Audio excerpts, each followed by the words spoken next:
죽을 병에 걸린 줄 알고 오시는 경우들이 많거든요. 그래서 응급실을 찾아오게 되는 환자들이 많이 늘고 있는 것으로 보여집니다. 연예인 병으로 알려져 있기도 합니다. 안녕하세요. 저는 삼성서울병원 정신건강의학과에서 불안장애를 담당하고 있는 홍진표입니다. 반갑습니다.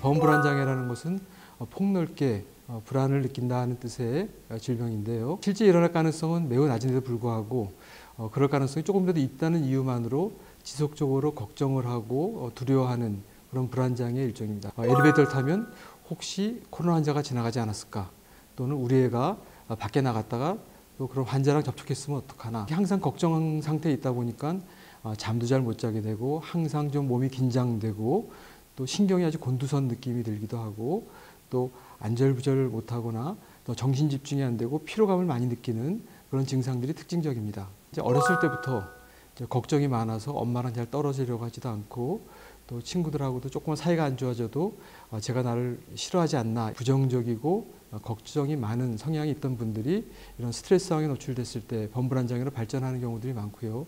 또 실제로 이런 분들의 가계를 보면 엄마나 또는 가족들이 이런 불안을 갖다가 항상 잘 느끼고 있기 때문에 마치 불안한 게 이제 정상적인 것처럼 느끼는 가정 환경 속에 자라온 경우들이 많습니다.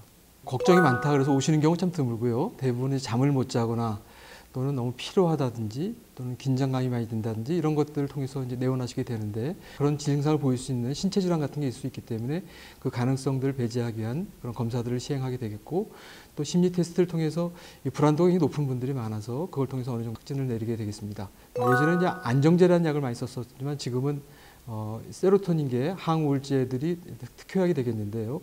보통 그런 약을 갖다가 사용하게 되면 한 3, 4주 정도 되면 생각 자체가 좀 많이 줄어들게 되고 또 신체적인 그런 긴장도도 많이 떨어지면 점차 호전이 돼서 보통 치료 기간 한 6개월 정도 유지하시는 걸 권하고 있습니다. 우선 생각을 중단하는 것, 우리가 사고중단법이라고 말을 하는데, 걱정하는 생각에 꼬리를 물 때 이제 그만, 생각 그만 이렇게 하면서 생각 자체를 이제 중단하도록 하는 습관을 갖는 것들을 권해드리고 싶고요. 긍정적인 것과 부정적인 생각을 이제 균형을 맞추기 위한 여러 가지 스스로 자기 생각 모니터링을 통해서 극복하도록 하는 것들을 권하고 있고요. 신체적으로 이제 불안한 상태에 있게 되기 때문에 긴장 이완을 할 수 있는 여러 가지 기법들, 예를 들어서 가볍게 운동을 할 수도 있겠고요. 또 긴장 이완요법들 알려져 있는 호흡법이나 또는 근육이완법, 이런 것들을 좀 생활화해서 하다 보면은 훨씬 좀 이런 범불안 장애로 인한 그런 생활의 어려움을 극복하는 데 도움이 되겠습니다. 공황장애, 공황은 보통 공황으로 잘못 알고 계신 분들 많은데요. 매우 공포스럽고 당황스럽다라는 뜻의 불안장애입니다. 보통 특별한 이유 없이 갑자기 시작되는 심장이 두근거리고 호흡곤란이 생기고 어지러워서 쓰러질 것 같고 마치 심장병이나 중풍에 걸려서 당장이나 죽을 것 같은 두려움이 생겨서 응급실을 뛰어가게 되는데요. 보통 한 30분 정도면 증상이 저절로 가라앉게 되는 그런 특징적인 그런 불안장애가 되겠습니다. 조금 불안감성이 높은 사람들, 예를 들어서 어렸을 때부터 좀 높은 곳에 올라가기를 좀 두려워하고 또 놀이기구 타는 것도 조금 싫어하고 그래서 조금 불안도가 높았던 분들이 성인기에 스트레스를 많이 받게 되면 그때 심한 공황발작으로 발전되는 것으로 이해를 하고 있습니다. 원래부터 이 좁고 어두운 장소에서는 인간이 좀 긴장을 해서 위험에 대처하게끔 설계가 되어 있다고 합니다.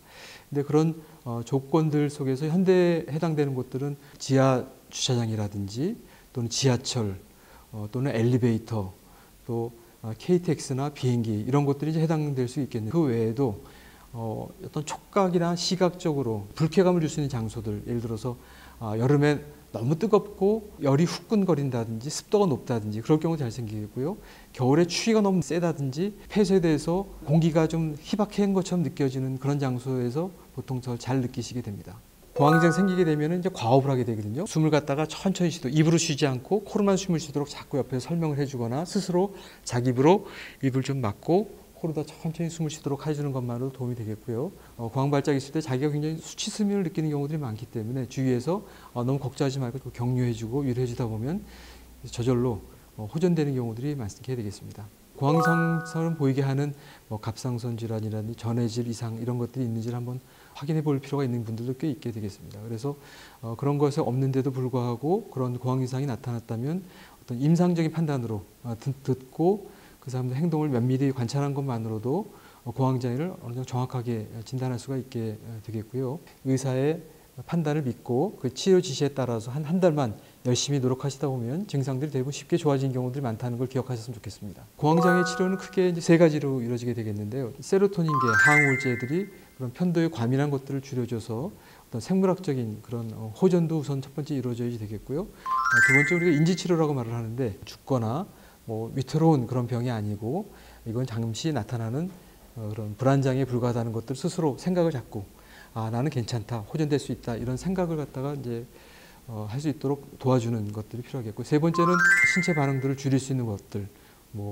근육 이완법이라든지 또는 복식호흡이라든지 이런 것들을 자꾸 연습하기도 하고 공황 이상이 나타나려고 할 때 스스로 적용을 해서 증상들을 가라앉힌다든지 이런 것들을 연습하다 보면 10명 중에 9분 정도는 쉽게 좋아지시는데 이제 공포증이 아주 심한 분들 같은 경우는 인지행동 치료라고 해서 별도의 한 10세션짜리 교육을 따로 받아야 되는 경우들도 있습니다. 카페인이라든지 술을 많이 마시고 술이 깼을 때 그리고 니코틴이 농도가 많이 높아졌다 떨어질 때 이럴 때 이제 공황 발작이 잘 생기기 때문에 그런 물질 사용을 갖다 좀 조절하실 필요가 있게 되겠고요. 너무 과로했다든지 또는 수면이 너무 불규칙한 경우에 이런 공황 발작이 잘 생길 수가 있어서 그런 생활 습관을 교정하는 것들도 같이 병행을 이제 해야만 되겠고요. 많은 연구들은 불안 유전자가 있는 사람들이 위기 상황에서 생존에 도움이 된다고 합니다. 따라서 이 코로나로 인해서 약간 불안해하시는 분들이 자존심 상해할 일은 아니라고 생각하고요. 하지만 이런 불안증 때문에 여러 가지 주변 사람들과 인간관계에도 어려움을 느끼고 본인이 너무 생활하시는 데 불편하다면 우리가 아까 말씀드렸던 여러 가지 불안을 감소시키는 법들 이런 것들을 좀 생활화하면서 한다면 훨씬 자신의 생존 가능성 높이면서 삶의 질도 높아질 것으로 기대됩니다.